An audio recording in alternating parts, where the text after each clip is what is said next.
There's a lot of intuition involved in the business, and my question to you was, it's open to any of the gentlemen, but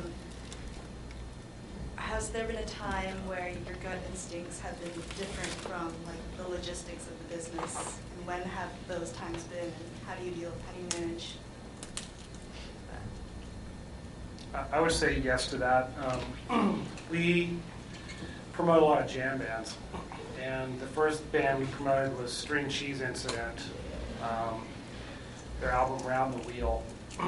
And I gotta tell you, at this time, college radio, CMJ, everybody in the music business hated jam bands.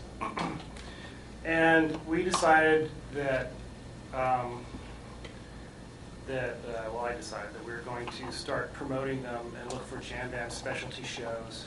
And it was totally just a gut feeling. You know, there were a couple of bands, like I was never into some of the bigger jam bands. And then a couple bands started coming along that I thought were a little more interesting, like String Cheese Incident, where they're really smart and they were figuring out how to make a studio album as a jam band and the tracks not be 9 minutes long and things like that.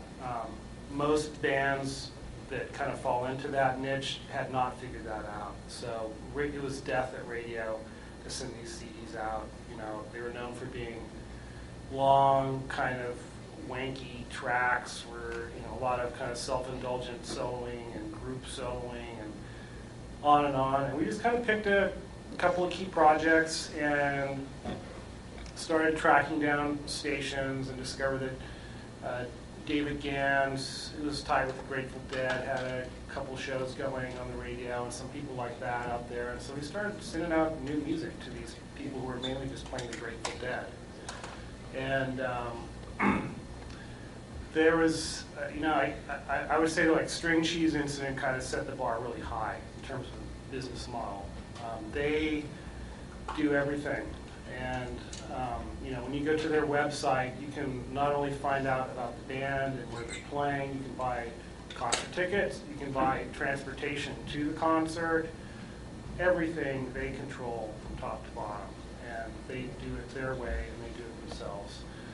And you know, us bringing them to radio and a couple of other bands that were just like really smart and understood that they needed to change in order to get radio airplay and press made just a huge difference. And it was us. There's nobody else there who even liked these bands or saw anything valuable.